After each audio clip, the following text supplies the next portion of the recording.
Hey everybody, today is Free Ride Friday, so make sure you hang on to the end of the episode to hear who won this week's free ride to the $100 MBA Training and Community.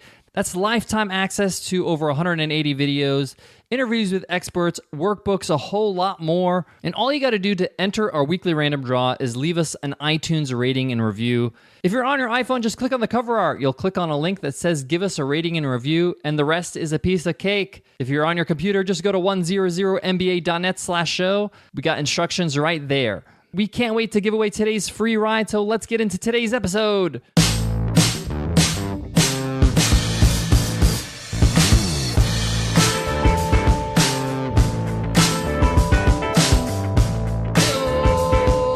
Welcome to the $100 MBA Show, the business podcast that makes you say, how do they pack so much learning in just 10 minutes with our daily 10-minute business lessons for the real world? I'm your host, your coach, your teacher, Omar Zenhom. I'm also the co-founder of the $100 MBA, a complete business training and community online. Make sure you check out our free course and our free guides over at 100mba.net. And in today's lesson, you will learn the 5 lessons learned starting a SaaS business. SaaS stands for Software as a Service, and the SaaS business that we started is Webinar Ninja, our webinar platform. I'm going to share with you the 5 most critical lessons that we learned in this process. If you're thinking about starting a SaaS business, then these lessons will help you tremendously. These are the things I wish somebody told us when we first got started. So let me get started with today's lesson. So let's get down to business.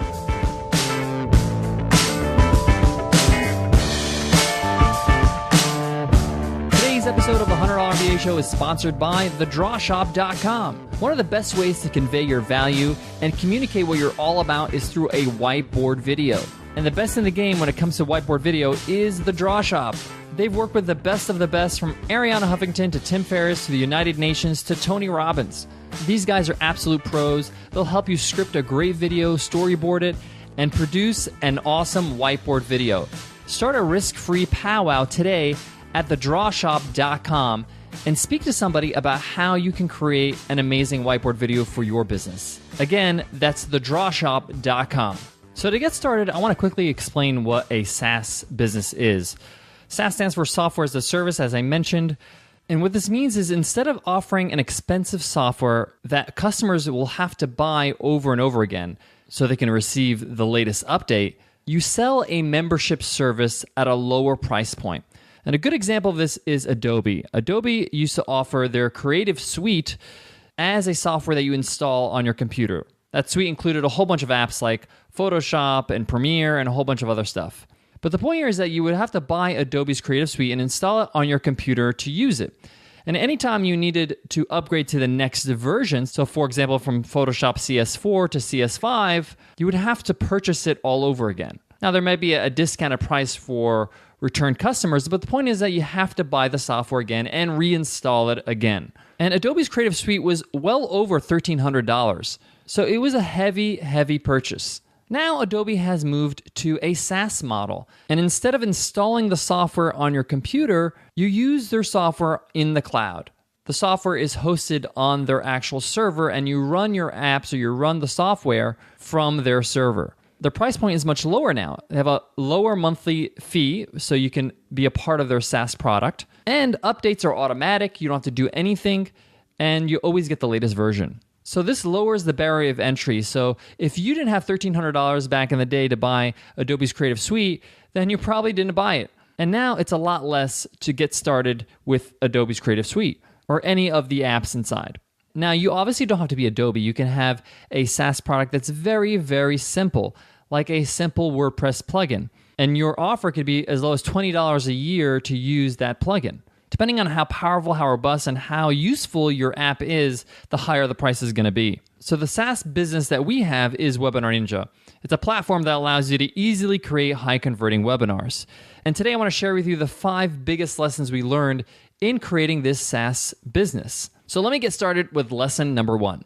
The most important word in SaaS is service. If you're running a SaaS business, you are in the service industry, just like Disney World or the Four Seasons. Providing exceptional service is how you compete. It's how you differentiate yourself. and how you become a leader in your market when you're offering a SaaS product. The one thing that really, really stood out for us, and this is the reason why this is lesson number 1, is that if you treat your customers with awesome service, you just simply can't lose. People will hang on to you. They'll love to be with you and grow with you. So even if your product is not where it needs to be right now, maybe it's still a small product and it's going to expand over the years, that's okay. If you treat your customers well, if they get great service, if you treat them like a human being and like a friend, to be honest with you, then they're going to hang on with you and they're going to want to grow with you. They want to be a part of that movement. And we learned this firsthand. We've been working on Webinar Ninja for about 20 months now, and we've had different phases of customers and different phases of growth. And as we treated our customers with more and more exceptional service and just frankly care, the more committed they were and the more customers we received. All right, let's move on to lesson number 2. You can't do everything amazingly well. So choose what's most important to your business, to your service, to your offer, and do that well. So I have a list of things that I would love for us to be great at Webinar Ninja. That list is a mile long because you want to be great at everything.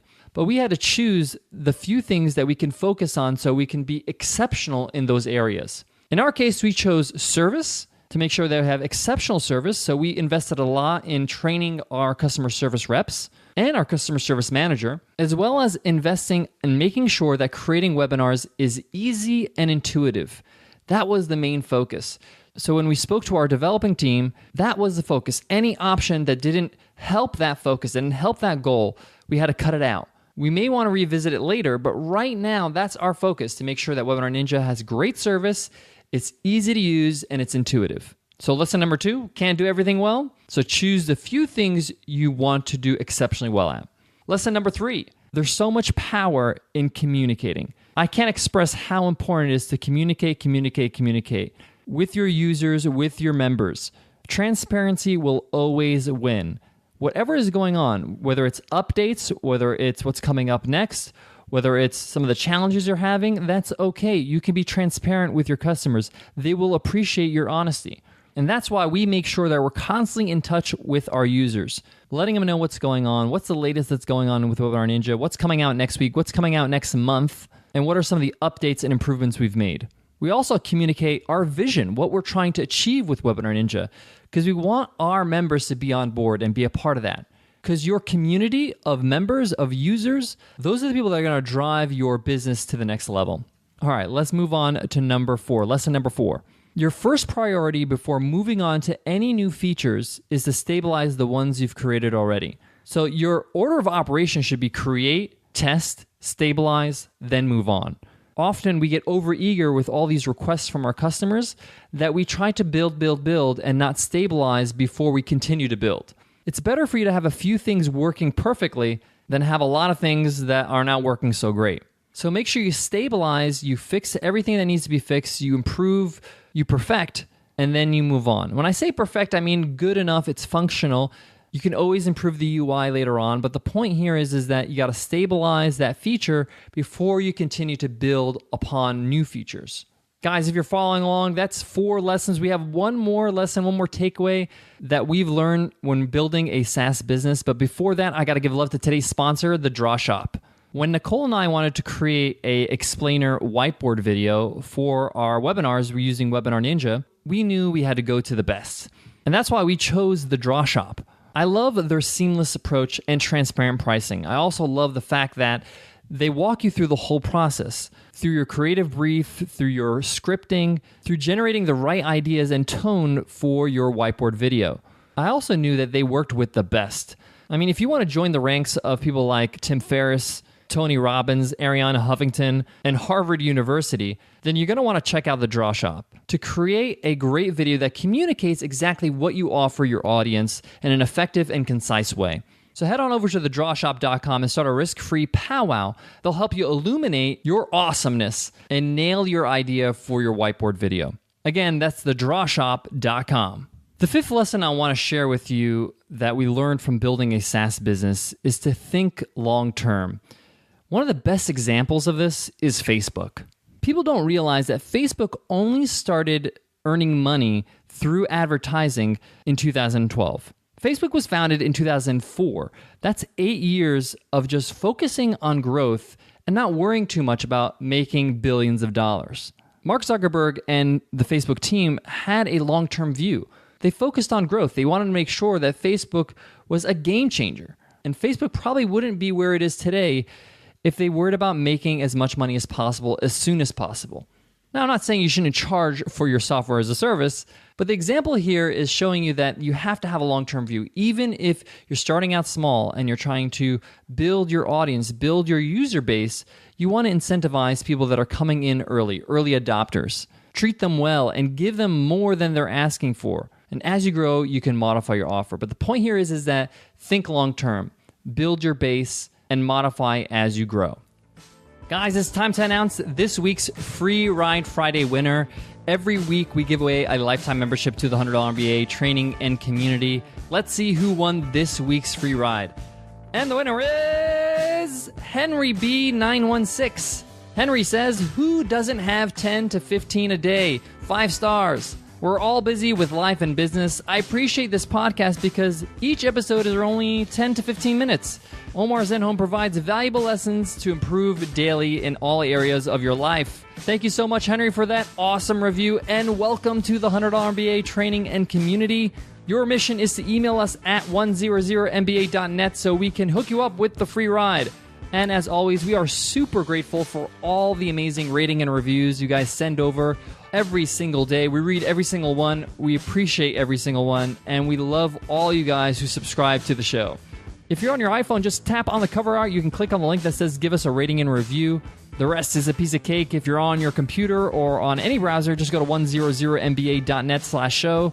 Let us know some of the takeaways that you enjoyed from the show. We would love to hear from you, and it helps us improve this show. It also is a way for you to support the show. By giving us a rating and a review, we rank higher on iTunes, and we have more exposure to business builders just like you. All right, guys, I want to leave you with this. If you're thinking about starting a SaaS business for the first time, learn that it's a different type of business. You're going to learn different types of things. You're going to have new challenges. These are the things that we discovered. Selling software is different from selling courses or selling physical products for that matter. I've done both in the past. So anticipate challenges. Know that it won't be a walk in the park, but learn from those mistakes, those challenges, and keep moving forward. It also helps to consult with people that are a few steps ahead of you in your market. All right, guys, I hope that helps and hope to see you in tomorrow's lesson, Q&A weekends. We have a question from James asking, do you recommend lead pages or optimized press for website creation? I'll answer that question tomorrow. I'll see you then, guys. Take care.